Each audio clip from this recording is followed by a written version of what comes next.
I don't think Pooh wears pants. He has a shirt. He has titties. So, but anyways, after Hunter Acre Woods is done, but I want to just like mention this real quick. The last mini game that you have to face is you have to lead the entire Winnie the Pooh gang through this like cavernous area. oh no, fuck that place. Exactly, but I like this last minigame because it references one of the most heartbreaking movies that Winnie the Pooh has ever done, in my opinion.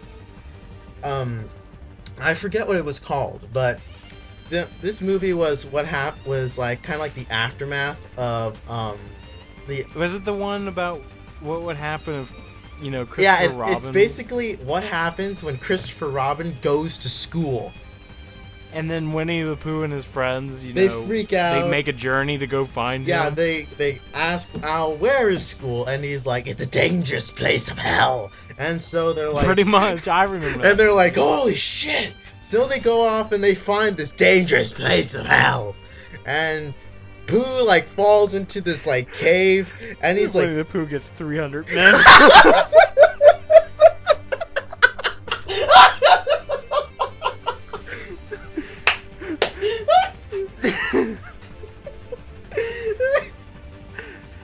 Let me finish my emotional story. And then he'll be there, halfway through. Tonight, we will dine with honey!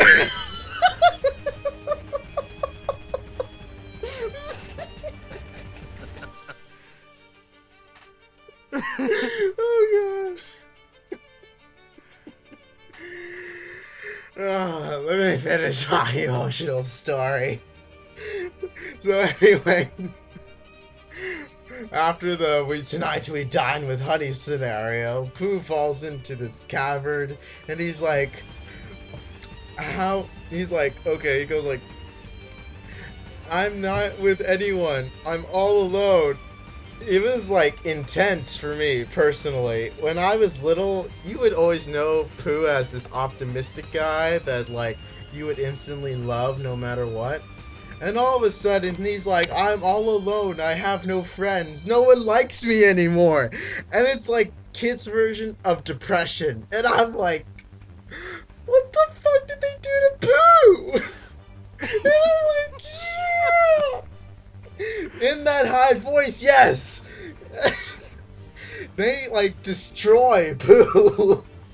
And it's like when KH1 and he goes like, how do I say goodbye to myself? You're actually just like, what the fuck? Flush you down. What did they do to him?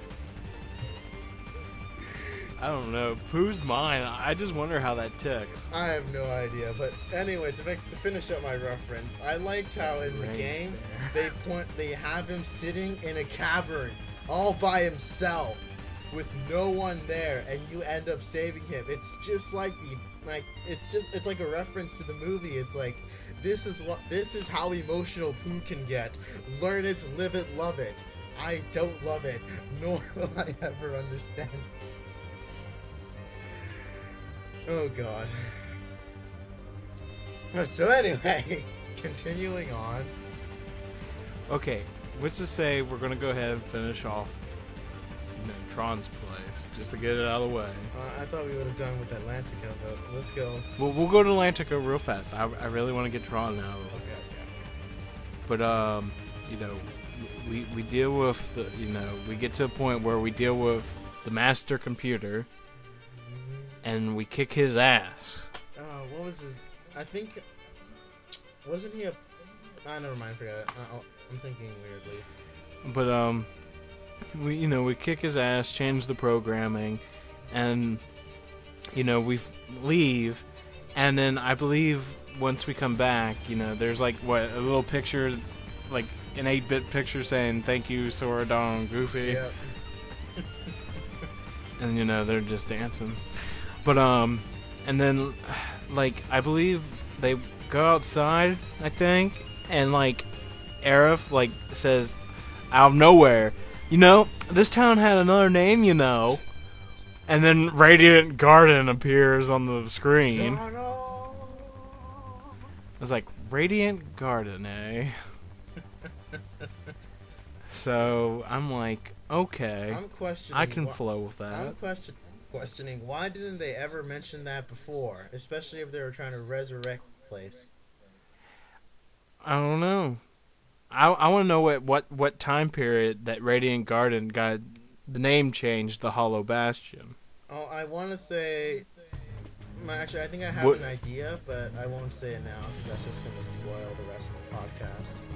Okay, well, anyways, we finally can leave, and I guess it's time for some funny fun. If you want to do 100% on this game, you will do this level, this world. Personally, I hate it with a burning passion of hell, so I will not speak. So swim, swim, swim. Just keep swimming, just keep swimming. They should do that world. Fuck everyone else. They should do Finding Nemo. That would be amazing. But we come here, and of course this is based off the movie. It's kind of a repeat again, so it's completely pointless. I hate this game. But this time it's instead because you know how hard the swimming fighting controls were in the first game. And I think they might have realized that. I hope they did. And so they still bring the world back, but this time it's just button mashing and it's more of a musical world. It's a sing-along of hell. So what is there, like 5 or 6 different songs all together? 1, 2, 3. Yeah, there's 5. And They're all from the movie, so if you know them, you can sing along. Probably the only 2 I can deal with is of course Under the Sea. Oh yeah, Under the Sea. And okay, there's 3 I can deal with. Under the Sea. What's the one called where she's in her her secret area with her treasures? Yeah, that one is okay. And then the one where you fight Ursula and Ursula's singing. Oh yeah, that one was not. I think that was just I think this one wasn't part of the movie. Yeah, but it was still pretty good. It was probably the closest thing to a fight, even though it was more of you just mash the buttons. Yep, it's basically that the entire time. You're just mashing the buttons, singing along if you know the words. It follows the exact same storyline, but this time instead of Eric saving your ass, he actually gets brainwashed like in a movie. And you have your big finale. You have to have certain things to continue on with this world, so that's why we suggest that if you're gonna do it last. Yeah, because you can get it like earlier in the game, but I always wait to just do it last. Yeah, because it requires you to have certain spells and power levels that you won't have at the time. So it'll kick you out, and you'll have to get them and then come back. So just do it at the end. You just breeze right through. You're done. And it's pretty simple. Okay, and then after all that, I believe the only way to get to the world that never was, you have to go back to Twilight Town. Yep, you have to go into Twilight because that Town. leads to the port. There's like that the portal that takes you there. Yep, and hence, freaky face, he's like, I have a theory. There's probably a double Twilight Town, so you should better go with who can help you get there. Maybe you can discover your girlfriend, and hopefully she hasn't lost her virginity yet. So you go after her. You go into the world that never was. Twilight Town. Yep. So now this is the last area of the game. And it's one of the most gaudiest areas in my opinion. It has, first off, it's lightness everywhere. You go into this little alley area, you fight shitloads of Neo shadows and shadows, and it's like you're fighting darkness itself. And then you get to a point, and this is what I hate the most about this game. I'm sorry, but god damn you son of a bitch jabs. This is the part where if you have the Japanese version of the game, you could fight Roxas. Right. He's dual wielding. You could either have, let's see, like the ultimate weapon at this point, or something else. I forget what, But like, I was actually like watching, one of those people play that fight. Oh my God, Roxas has like a shitload of health too. Exactly, he is like the most godliest character, and in my opinion, he is twice as better than Sora. I know, which is good. I like that because the more to the fight, and then his dual the longer you can spin. Amazing. Just amazing. But of course, in the America version, it's just a cutscene. Which is plain out stupid. But and then after they go at it, he's like, you make a good other. And then he just disappears. You're back into your... It literally was just a daydream. But if I just want the Japanese version just for that one fight, I don't care if I read Japanese. I just want that one fight to actually fight every single one. And I've also heard that in the Japanese version, you got to fight every single character in the Olympus Coliseum. Yeah, that's what their plan was for that. But then it just stuck with the remix of Kingdom Hearts 2, but only in Japan, because for some strange reason they won't release it over here. But anyways, we continue to where we actually get to the organization's castle. And it's a trolling of boss battles. Seriously, it is. Yeah, because you're fighting who's ever left of the organization. After you killed every single one of them that actually had colorful hair. I'm serious. All the rest of these guys are like either blondes or black-haired people, except for Axel. But everyone else has like the rest of the organization had like different colored hair, like pink, blue, silver, gray. Like you notice it if you actually compare all the organization that died at Castle Oblivion. It's really weird. It's like as though they are anti-color or something. I don't know. Right. Probably like one of my favorite rooms. I know I shouldn't say that, but it's probably the tombstone area for the organization members who've passed. Oh yeah.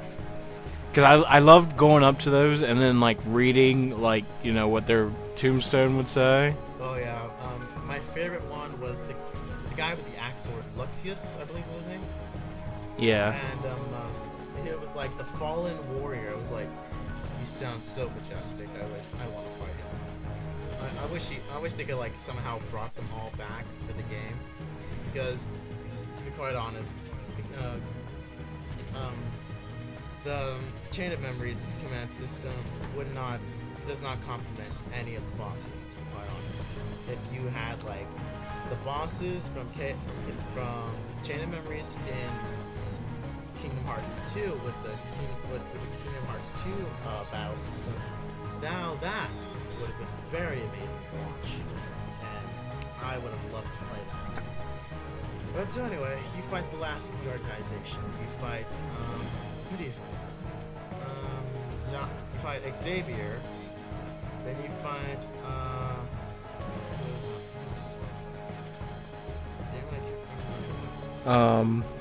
Don't you fight Luxord? Oh yeah, you fight Luxord. You also fight Psyx. I really enjoyed that fight. That was a very good fight. I liked it, especially his last line. Like, what was it was like, Kingdom Hearts, where is my heart? Or something like that. And he explodes into little bitty pieces. And oh yeah, the best thing about this, you get to find Ansem, aka Riku.